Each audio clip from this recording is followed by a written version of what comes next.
Good morning, students. I hope you all are doing great.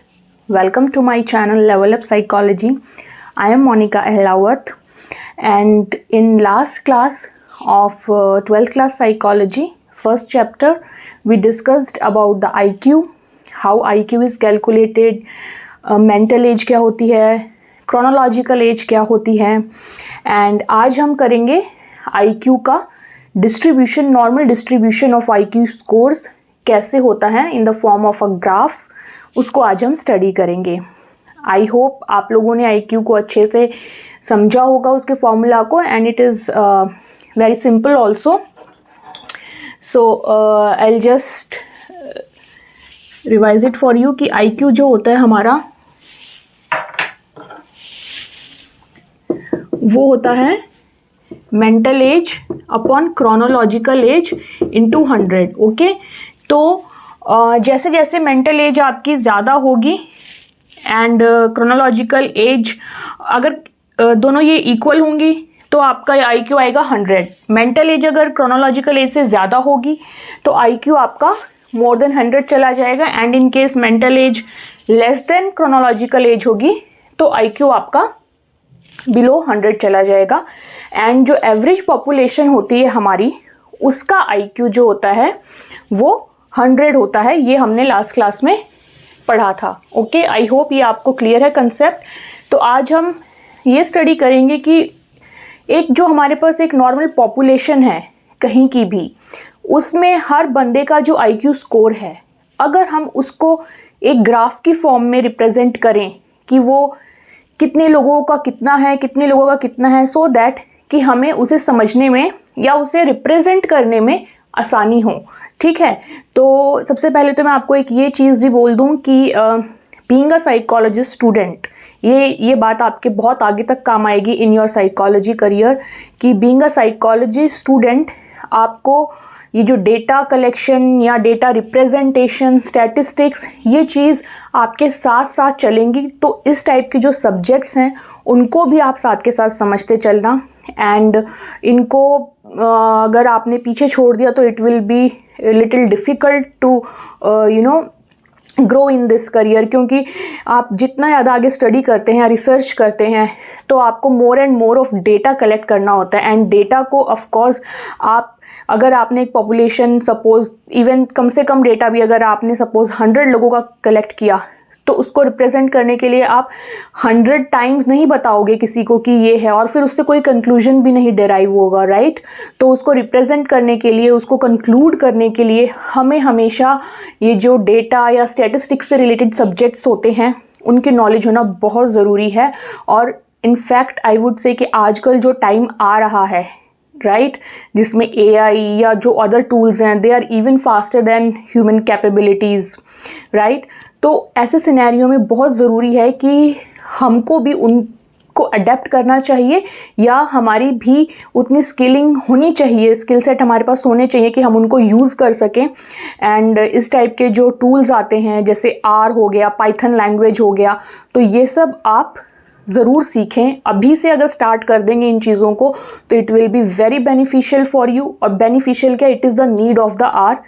जगह पे पूरे world में कहीं ना कहीं स्टूडेंट्स जो आपकी एज के, वो already they are doing it और they have already done it. So please take this suggestion very seriously, and along with psychology, please improve or pay attention to your skills in statistics and data collection, data representation, और अलग अलग tools होते हैं जिनके through हम data को समझ सकते हैं, अंडरस्टैंड कर सकते हैं, एंड देन कंक्लूजन्स डिराइव कर सकते हैं, राइट। R हो गया, SPSS आप टूल वो स्टडी कर सकते हैं, या अपने स्कूल में आप टीचर्स से भी पूछ सकते हैं। और आप देखिए, अगर आपके स्कूल में कोई ऐसा सॉफ्टवेयर प्रोवाइडेड है जहाँ पे आप डेटा को यूज़ करके कुछ आप उसमें डिराइव कर सकते हैं, उनका चाहे छोटे से ही शुरू कीजिए, मीन, मीडियन, मॉड, ये सब कैसे निकालते हैं, एक एवरेज पॉपुलेशन में कितने लोगों का क्या निकला, कितने का क्या निकला, और कुछ नहीं तो ये IQ के स्कोर के बेसिस पे ही आप कुछ मे बी अपने टीचर से डिस्कस करके एक छोटा सा प्रोजेक्ट बना सकते हैं, राइट? और उसमें ये सब स्टैटिस्टिक्स के मेथड यूज़ करें, but please implement it.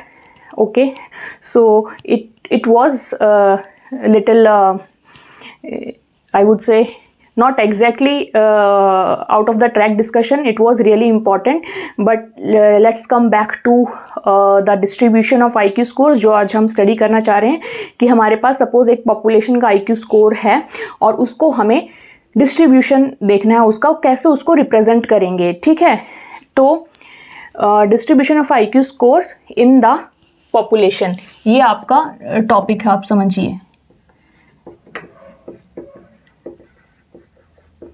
Distribution of IQ scores in the population.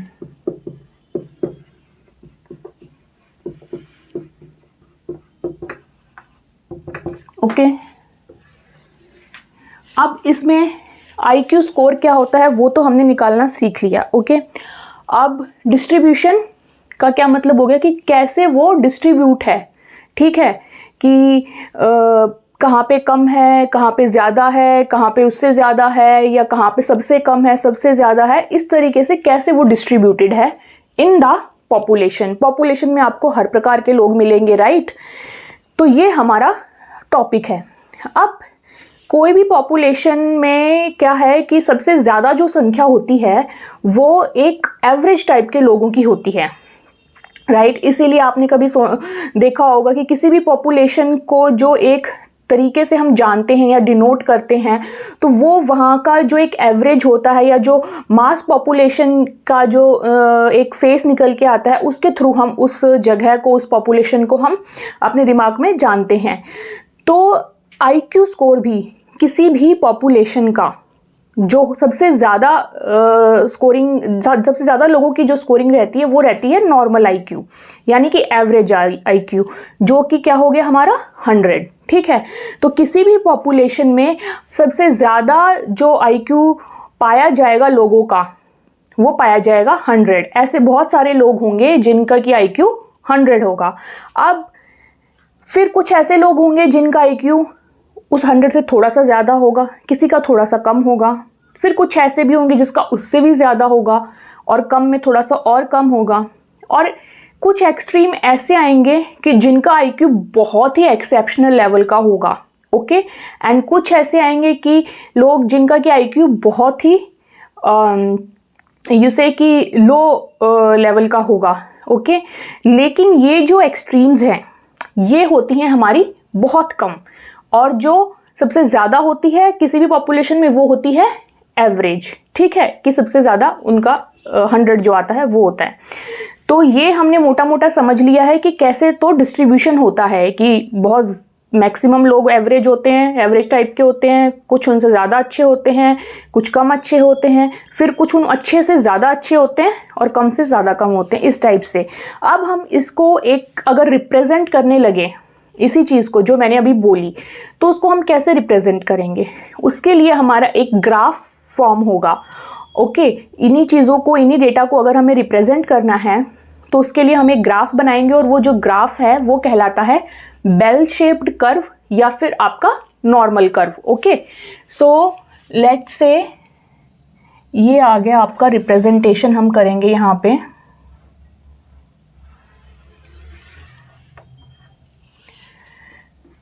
Okay, so suppose यहाँ पे हैं आपके IQ स्कोर्स एक्स एक्सिस पे.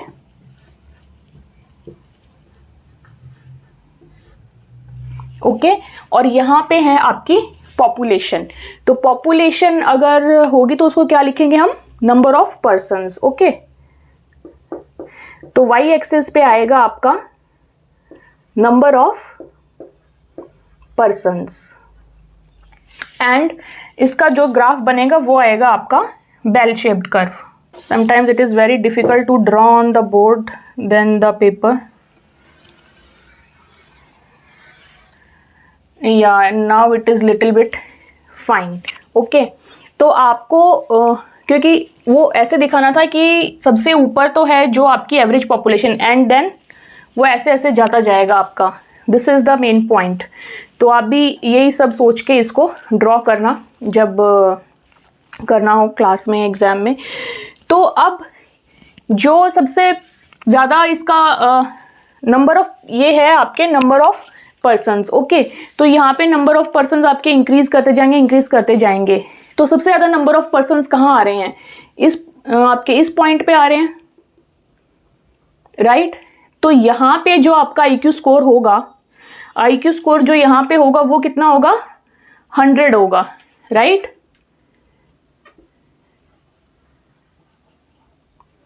तो यहाँ पे आ गया आपका IQ स्कोर 100। और एक और बात कही थी मैंने कि जो IQ स्कोर 100 होगा वो उस पॉपुलेशन का एवरेज स्कोर होगा, ठीक है।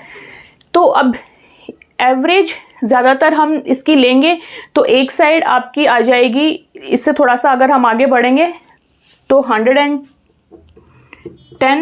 इधर आएगा एंड इधर आएगा आपका ये लेस, 0 से शुरू हो रहा है यहाँ पे ये, ठीक है। तो इधर की साइड ये बढ़ते हुए जा रहा है, तो इधर अगर हम करेंगे तो इट विल बी 90, ठीक। तो ये जो इतना बनेगा आपका 10 से आप ले लीजिए ऊपर,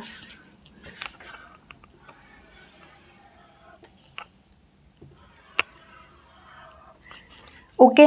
तो ये जो है ये रहेगा किस इस पॉपुलेशन का एवरेज IQ स्कोर, ठीक है। तो मैक्सिमम लोग जो हैं वो इसमें फॉल कर रहे हैं, तो आप इसको यहाँ पे लिख भी सकते हैं, दिस इज एवरेज, ठीक। और ये कितना होगा आपका 100 और प्लस माइनस 10 चलेगा, ठीक है। तो इसलिए हम इस जो वैसे तो ऑन एन एवरेज 100 है, लेकिन हम टोटल इस पॉपुलेशन को ले लेंगे 90 से 110 तक की जो पॉपुलेशन है। इसका मतलब वो हमें शो कर रही है कि उनकी जो इंटेलिजेंस है वो नॉर्मल इंटेलिजेंस है, ठीक है। तो ये जो पॉपुलेशन है इतनी, ये हमें क्या शो कर रही है? This is normal intelligence, okay.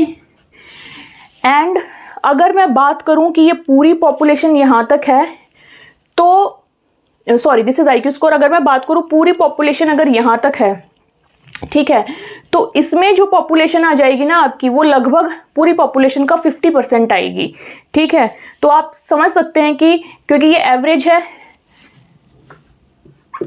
50%, तो सबसे ज़्यादा लोग यानी कि ऑलमोस्ट 50% लोग जो हैं उनकी इंटेलिजेंस तो होती है नॉर्मल इंटेलिजेंस, यानी कि उनका IQ स्कोर क्या रहता है? 100 या फिर 90 से 110 के बीच वेरी करता है, ठीक है। ये तो बात हो गई नॉर्मल इंटेलिजेंस की या मैक्सिमम पॉपुलेशन की, जो कि है 50% ऑफ द पॉपुलेशन, ठीक। तो उसके बाद क्या आएगा फिर हमारा? नेक्स्ट आएंगे जो थोड़े से ऐसे लोग होंगे जो नॉर्मल इंटेलिजेंस से थोड़े से ज़्यादा इंटेलिजेंट होंगे, एंड इस साइड कुछ ऐसे होंगे जो नॉर्मल से थोड़े से कम इंटेलिजेंट होंगे, ओके। तो 110 के बाद यहाँ पे आएगा हमारा 120, अब एक ये बन गया, ठीक। इधर आएगा हमारा 80,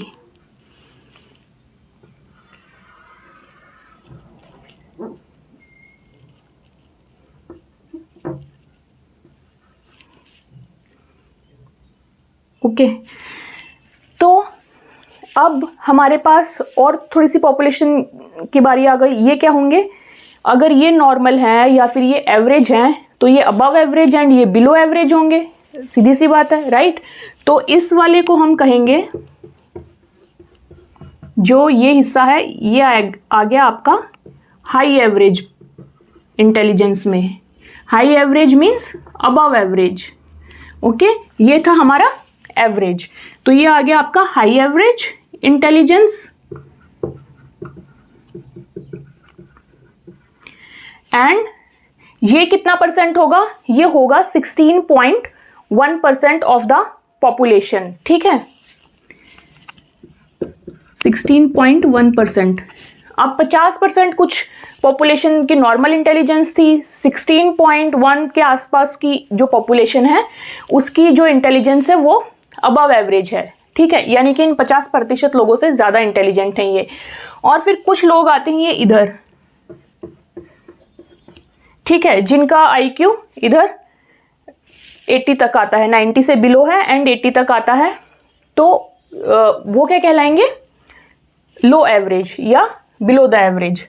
ठीक, तो ये वाले जो हो गए यहाँ तक के, इनको कहेंगे हम लो एवरेज इंटेलिजेंस। ओके, एंड इनका भी परसेंट कितना रहता है, सेम 16.1। ओके, तो ये भी हो गए आपके 16.1% लोग जिनका कि IQ स्कोर 80 तक, 90 से 80 के बीच में आता है। ठीक, अब हमारे पास हमने 3 तरीके के पॉपुलेशन देख ली है IQ स्कोर के माध्यम से कि 50% तो लोग ऐसे हैं पॉपुलेशन में जिनका कि एवरेज इंटेलिजेंस है या नॉर्मल इंटेलिजेंस है। 16.1% लोग ऐसे हैं जिनकी इंटेलिजेंस थोड़ी सी हाई है, और 16.1 ही ऐसे हैं जिनकी इंटेलिजेंस एवरेज से थोड़ी सी कम है। ठीक है, अब ये तो हो गए अबव एवरेज वाले। अब आगे क्या आएंगे, जो कि इनसे होंगे ज़्यादा, उनको क्या कहेंगे हम, सुपीरियर। ओके, तो अब आएंगे आपके पास सुपीरियर इंटेलिजेंस वाले लोग। तो ये आ गया आपका यहाँ पे 130।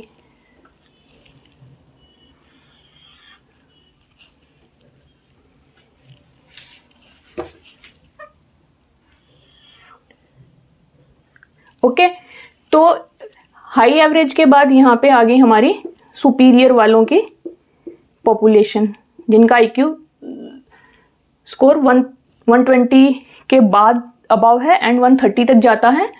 तो ये वाले जो लोग हैं, ये हो गए सुपीरियर इंटेलिजेंस हो गई इनके पास, superior in intelligence you can say. ठीक है, एंड ये आपके कितने होंगे परसेंट, ये होंगे आपके 6.7% ऑफ द टोटल पॉपुलेशन। ठीक, एवरेज हो गए, अबव एवरेज हो गए, सुपीरियर हो गए अगर हम हाई IQ की तरफ चलें। लो IQ की तरफ जाएंगे तो हमारे एवरेज हो गए, बिलो एवरेज हो गए, एंड देन आएंगे हमारे पास बॉर्डर लाइन। ठीक है, बॉर्डर लाइन का मतलब है कि भाई जो ना तो इंटेलिजेंट है बहुत ज़्यादा तो है ही नहीं, ना तो उनको हम इंटेलिजेंट बोल सकते हैं, ना हम उनको ये बोल सकते हैं कि इनमें कुछ मतलब अभी डेफिशिएंसी ही डिक्लेयर कर दें हम इंटेलिजेंस के नाम पे। ओके, तो they are border line subjects you can say या पॉपुलेशन। तो ये हो गया आपका इधर 70 तक का। ओके, तो ये इधर की जो इंटेलिजेंस आएगी आपकी बिलो 80 एंटिल 70, ये आएगी बॉर्डर लाइन।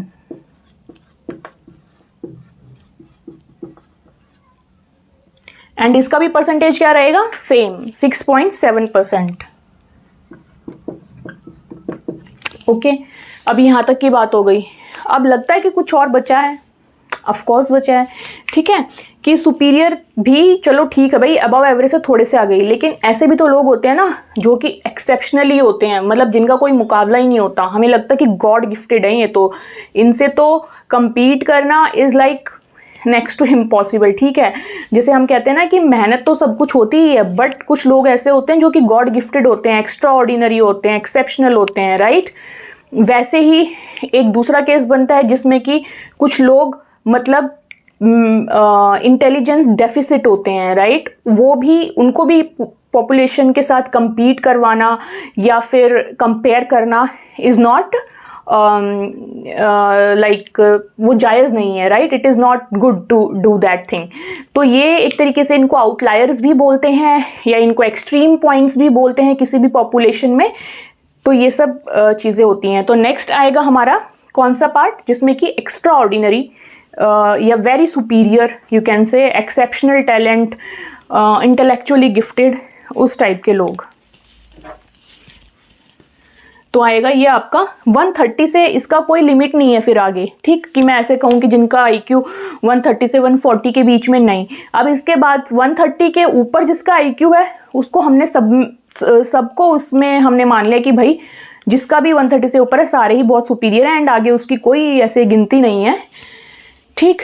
तो यू कैन से कि ये जितनी भी पॉपुलेशन आपकी बचती है, this is all superior not just superior, it is very superior. Superior तो हमारा पहला हो गया ना, तो वेरी सुपीरियर, या फिर आप इसको कह सकते हैं एक्स्ट्रा ऑर्डिनरी, या फिर आप कह सकते हैं एक्सेप्शनली टैलेंटेड। ये सारे इन्हीं लोगों को इन नामों से जानते हैं, तो आप ये किसी भी नाम से इनको कह सकते हैं, या कहीं आए तो आप पहचान लेना कि इन्हीं की बात हो रही है। या फिर हम कह सकते हैं इंटेलेक्चुअली गिफ्टेड, ठीक है। तो ये सब नाम इन्हीं लोगों को बुलाने के लिए यूज होते हैं। एंड ऐसी जो पॉपुलेशन होती है, तो आपने देखा ही होगा, अगर आप अपने आसपास अगर आप ध्यान दें तो बहुत कम होते हैं, एक या दो आपको देखने में मिलेंगे हार्डली, ठीक है। वो भी पता नहीं शायद आप मिले ना मिले, क्योंकि इट डजेंट मैटर कि आपके एग्जाम्स में कौन कितना हाई स्कोर कर रहा है, राइट। आईक्यू का हमने पढ़ा है कि आईक्यू में बहुत सारी चीज़ें मैटर करती हैं। तो ये कितना पॉपुलेशन का कितना परसेंटेज बनेंगे, ये बनेंगे जस्ट 2.2%, ओके। तो this will be 2.2% of the total population, ठीक। अब आपने देख लिया कि जैसे जैसे आईक्यू बढ़ता जा रहा है, तो उसमें 50% तो आपके आ गए नॉर्मल या एवरेज आईक्यू वाले लोग, देन 16.1% आ गए आपके अबव एवरेज आईक्यू वाले लोग, फिर 6.7% आ गए जिनकी इंटेलिजेंस सुपीरियर है, एंड 2.2% ऐसे लोग आ गए जिनकी की इंटेलिजेंस एक्स्ट्रा ऑर्डिनरी है, एक्सेप्शनल टैलेंटेड है। अब जब हम लो आईक्यू स्कोर की तरफ जाएंगे, तो एवरेज के बाद आएगा हमारा बिलो एवरेज, 16.1% आएंगे। उसके बाद आएंगे बॉर्डर लाइन वाले, जिनको कि हम पूरे तरीके से इंटेलेक्चुअली डेफिशिएंट भी नहीं बोल सकते, तो वो है 6.7%। एंड फिर 70 के बाद जो भी आपका शुरू हो जाएगा, यानी कि 70 से लेस यू कैन से, वो सारा आ जाएगा आपका इंटेलेक्चुअली डेफिसिट में, ठीक है। या फिर यू कैन से मेंटल रिटार्डेशन या मेंटली चैलेंज्ड, ये सब टर्म हम यूज़ करते हैं, क्योंकि इसमें मैंने 3-4 टर्म ली थी, तो इसलिए I was just telling you few of the terms here. So yes, ये वाले जो आएंगे, ये आएंगे आपके intellectually deficient,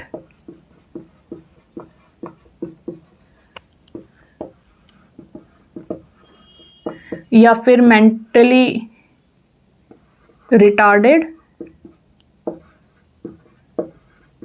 I am writing the short form here, या फिर मेंटली चैलेंज्ड, ठीक है। एंड अगेन ये भी कितना परसेंट होंगे, 2.2%, ठीक। अब आपको क्या एक चीज इसमें समझ आई कि देखो, परसेंटेज हमने साथ के साथ इसकी लिखी ताकि आपको इस कर्व में एक बहुत अच्छी चीज समझ में आए। ये तो हो गया हमारा एवरेज 50%, ठीक, जो बिल्कुल in the middle of the curve है। उसके बाद जैसे जैसे हम दोनों तरफ जा रहे हैं, तो हमारी जो परसेंटेज है वो सेम परसेंटेज है, राइट, कि हाई वाले भी इतने परसेंट है, लो वाले भी इतने परसेंट है, सुपीरियर इतने हैं तो बॉर्डर लाइन भी इतने ही हैं, एक्स्ट्रा ऑर्डिनरी इतने हैं तो हमारे जो चैलेंज्ड हैं वो भी इतने ही हैं। तो इससे क्या पता चलता है हमें कि ये जो ग्राफ होता है ये होता है सिमेट्रिकल, ठीक है। तो ये एक बहुत इंपॉर्टेंट पॉइंट है इस टाइप के ग्राफ्स का, कि this distribution is symmetrical around the central value called mean. ये जो है 100 आपका, इसको मीन भी बोलते हैं, राइट, कि एवरेज है, मीन है। आई होप मीन का मतलब सबको पता है, राइट। मीन का मतलब क्या होता है कि जितने भी, अगर सपोज हमारे पास कोई नंबर्स अवेलेबल हैं, ठीक, तो उन नंबर्स को प्लस करके divided by the total count of that number gives you mean, या फिर सिंपल टर्म्स में इसको बोले तो एवरेज, ठीक। तो ये क्या बोल रहा है कि ये जो डिस्ट्रीब्यूशन है हमारा आईक्यू स्कोर्स का किसी भी पॉपुलेशन में, वो किसी भी मीन के एक सेंट्रल वैल्यू होती है जिसको मीन कहते हैं, उसके साइड में सिमेट्रिकली डिस्ट्रीब्यूटेड होती हैं वैल्यूज, ठीक। तो ये हमारा इसका डिस्ट्रीब्यूशन का वो है कंक्लूजन, कि distribution is symmetrical. You can write also distribution ही पढ़ रहे थे ना हम, डिस्ट्रीब्यूशन ऑफ IQ स्कोर्स। तो डिस्ट्रीब्यूशन इज सिमेट्रिकल। सिमेट्रिकल कैसे, वो मैंने आपको दिखाई दिया परसेंटेज की फॉर्म्स में। Around the central value, around the central value called mean. Okay, तो ये हो गया आपका IQ का ग्राफ। अब आपने देखा होगा कि हर किसी की जो इंटेलेक्चुअल कैपेसिटी है वो डिफरेंट है। ओके, एंड ये जो लोग होते हैं, specially I am talking about these 2.2% and these 2.2%, इन लोगों की जो इंटेलेक्चुअल कैपेसिटी होती है, कॉग्निटिव स्किल्स होती हैं, इनके जो मोटिवेशनल फैक्टर्स होते हैं, या फिर आप कहें कि इमोशनल इंटेलिजेंस जो होती है, उसमें बहुत ज़्यादा वेरिएशन होता है, यानी कि बहुत ज़्यादा डिफरेंस होता है इनमें और इनमें। उतना फिर भी थोड़ा बहुत आपको लगेगा, ठीक है, लेकिन इनको और इनको जब आप कंपेयर करेंगे तो आपको लगेगा कि ज़मीन आसमान का, दिन रात का फ़र्क है। इस टाइप की आपको चीज़ें जो हैं ऑब्ज़र्व करने को मिलेंगी अगर हम इन एक्सट्रीम पॉइंट्स की सिचुएशंस को अगर हम देखें तो। Okay, so this was all. आपकी सिलेबस के हिसाब से इतना ही है। बाकी इसी ग्राफ को उन्होंने एक टेबल की फॉर्म में भी कन्वर्ट किया है, एंड आप चाहें तो उसको लिख सकते हैं। टेबल अगर मैं अभी बनाऊंगी यहाँ पे तो आई थिंक इसको पूरे को हटाना पड़ेगा, and it will become very सही नहीं रहेगा, क्योंकि मैं चाहती हूँ कि आप इसका स्नैपशॉट लें, इसको समझें अच्छे से, क्योंकि टेबल वाली सारी चीज़ें मैंने इस ग्राफ में इंक्लूड कर दी हैं। ओके, और अगर आप चाहेंगे तो स्नैपशॉट लेने के बाद मैं इसका एक बार टेबल भी बना दूंगी, क्योंकि अगर आप एग्ज़ाम या कहीं पे भी टेस्ट वेस्ट होता है, आपको ये क्वेश्चन पूछा जाता है, तो आप ग्राफ भी बनाएं और टेबल भी बनाएं, इट इज़ ऑलवेज गुड, ठीक है। क्योंकि ग्राफ की भी जो रिप्रेजेंटेशन हमारी आती है वो पहले हम as I was saying earlier कि जब आप ये statistics and all those things, तो पहले हमारे पास जो डेटा आता है वो टेबुलर फॉर्म में ही आता है, देन टेबुलर फॉर्म से हम उसको ग्राफ में रिप्रेजेंटेशन करते हैं। तो table is always first and then comes your representation in the form of graphs और curve, whatever you can call it, ठीक है। तो आप इसका स्नैपशॉट ले लो, and then I will draw the table also for you here. And table में कुछ भी नया नहीं आएगा, सिर्फ जो हमने इस ग्राफ में लिखा है वही उस टेबल में हम लिखेंगे, ठीक है। लेकिन आप अगर एग्जाम में बनाएं तो टेबल को पहले बना देना, बाद में इसको बना देना, ठीक है, या साइड बाय साइड अगर हो सके, इतना स्पेस हो तो वैसे बना लेना। तो just please take a snapshot of this.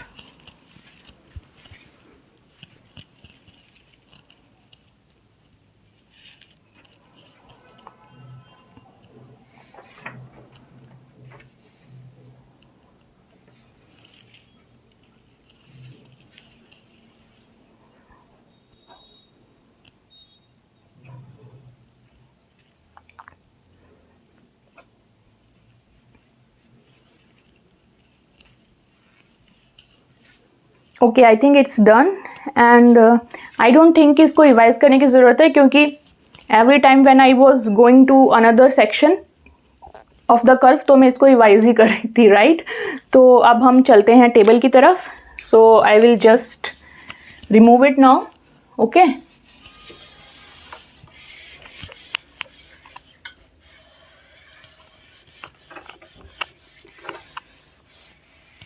and yes, when you draw this curve, do not forget to mention कि this is a bell shaped curve and this is a normal curve, क्योंकि ये जो curves आते हैं इनके भी नाम होते हैं, तो ये बहुत ज़रूरी है कि आप ये चीज़ें मेंशन करें। इसमें कोई भी ऐसा पॉइंट नहीं है जिसको कि आप इग्नोर कर सकते हैं जो मैंने बताया अभी तक। You should write each and everything to showcase that okay you know all these things, and distribution, all these kind of words are very very important and sound scientific कि you know this thing कि okay, this is not that you are writing in layman language, you are writing because you have understood this, ठीक है। तो distribution of IQ scores था ये, तो ऐसे करके ये पूरा इस तरीके से इसको explain करना है। So let's now draw the table, and table में यही आएगा कि classification of people on the basis of IQ। ठीक, ये भी तो मेरे को हटा ही देना चाहिए था, डिस्ट्रीब्यूशन तो रिप्रेजेंटेशन के लिए था।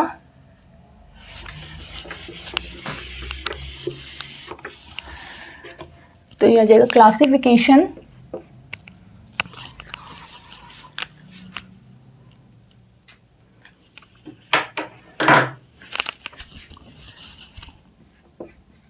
Classification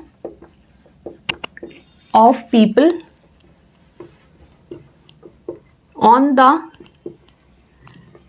basis of their IQ या IQ scores you can say।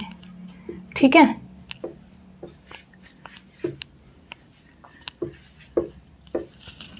Okay. So first आएगा आपका IQ की रेंज। ठीक, जैसे जो हमने पढ़ी थी कि 100 से 110 या फिर 90 से 100 तक की, ओके, उस टाइप से। देन आएगा आपका डिस्क्रिप्टिव लेवल, एंड देन आएगा आपका जो हमने उसको नाम दिए थे कि परसेंट इन द पॉपुलेशन की कितनी परसेंटेज है, ओके। तो फर्स्ट आएगा इसका IQ रेंज। IQ का रेंज कितना है। देन आएगा आपका डिस्क्रिप्टिव लेवल,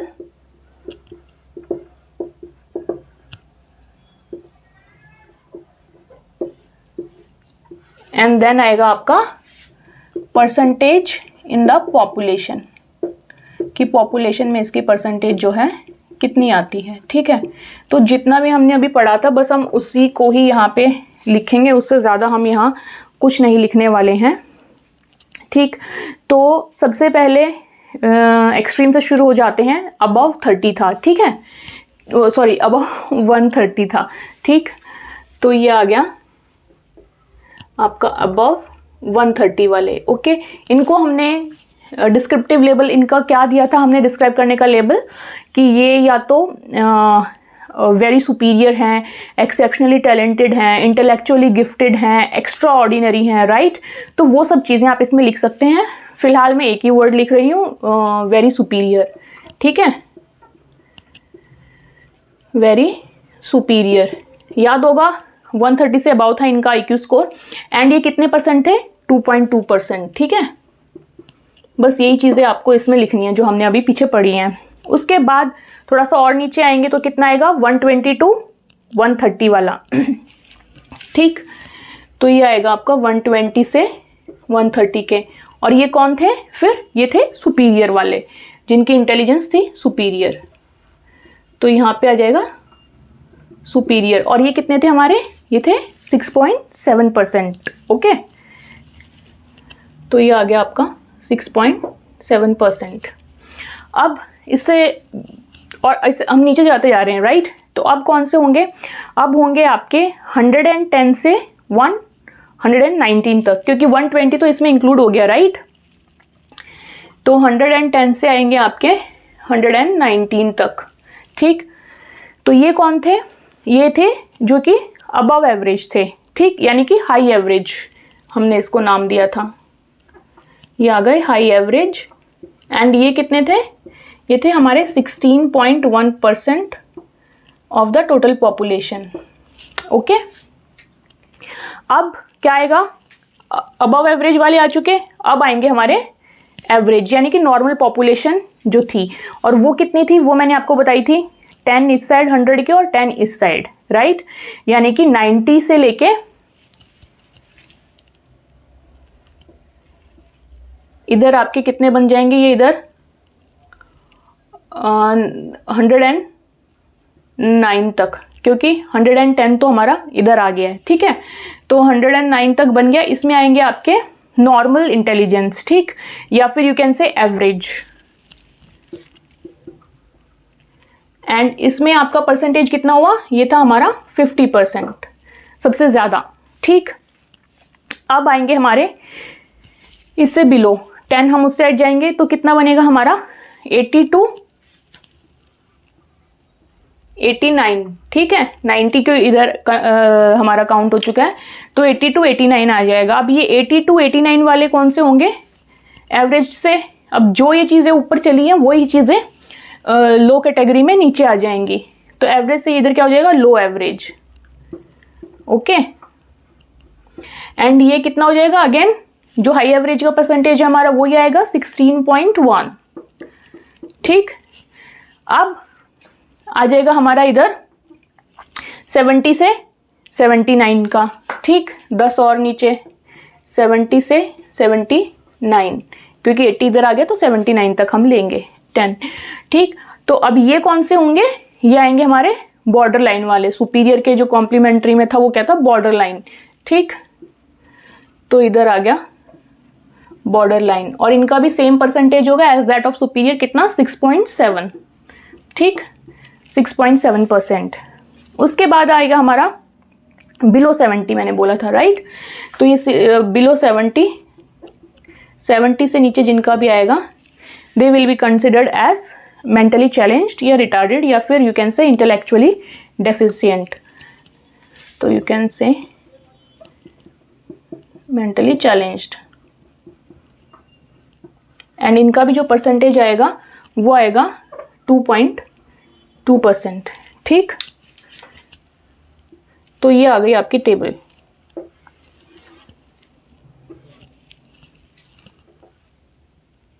बस इसमें यही है और कुछ नहीं है। सेम चीज़ हमने ग्राफ में की थी, बल्कि इनफैक्ट आपका ग्राफ भी रिवाइज हो गया इसके साथ, ये टेबल करने के साथ ही। सो इसका तो आप स्नैपशॉट एंड में ले ही लेना। So that's it for today. And यह एक चीज़ मैं इसमें बताना भूल गई कि एनीवेज वो हम नेक्स्ट टॉपिक में भी कर लेंगे, कि आपका जो वो ग्राफ है जो हमने पीछे बनाया था, ठीक है, तो उसमें जो इंटेलिजेंट डेफिशिएंट होते हैं या जो 70% से बिलो आते हैं, उसमें 4 टाइप के आपको रिटार्डेशन देखने को मिलेगी, जिसमें कि माइल्ड होती है, मॉडरेट होती है, एंड देन आपकी सीवियर होती है, एंड देन प्रोफाउंड होती है, ठीक है।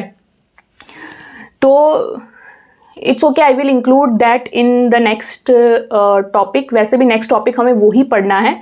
नेक्स्ट टॉपिक में हम एक्चुअली ये जो 2 आउटलायर्स हैं, मेंटली चैलेंज जो बिलो 70 वाले होते हैं एंड अबव 130 वाले होते हैं, यानी कि वेरी सुपीरियर होते हैं, नेक्स्ट टॉपिक में हमें उन्हीं के बारे में स्टडी करना है, ठीक।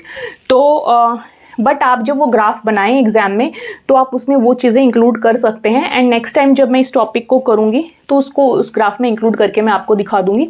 सो नीड नॉट टू वरी, ठीक। तो या मेंटली चैलेंज्ड या फिर इंटेलेक्चुअली डेफिशिएंट को हम नेक्स्ट क्लास में पढ़ेंगे, एंड देन फिर हम इंटेलेक्चुअली गिफ्टेडनेस को भी पढ़ेंगे। ये हमारा नेक्स्ट टारगेट रहेगा। एंड एज आई सेड कि I will frame this graph again for you. I will keep it before hand class शुरू करने से पहले, सो दैट कि आपको उसका स्नैपशॉट भी या फिर जो भी है आपको प्रॉब्लम ना आए, बीच में ज़्यादा टाइम वेस्ट ना हो। So this is how we are going to start in the next class. So this is it for today. अगर आपको ये वीडियो पसंद आई हो और सबसे इम्पॉर्टेंट कि समझ आई हो, एंड जो मैंने सजेशन दिया था अगर वो भी उसको प्लीज़ इम्प्लीमेंट करना। उसके लिए तो कोई नहीं कि लाइक करना नहीं करना, बट अगर समझ आया है तो please like the video and share it with your fellow classmates, friends, जिनको जो ये सब्जेक्ट अभी पढ़ रहे हैं, तैयारी कर रहे हैं चीज़ों की, राइट। एंड अगर किसी को इसके बारे में जानने का शौक़ है तो उनके साथ। And if you are new to the channel, please do subscribe it in order to get new videos on time. So that's it for today. See you in the next video. Till then, take care. Bye bye.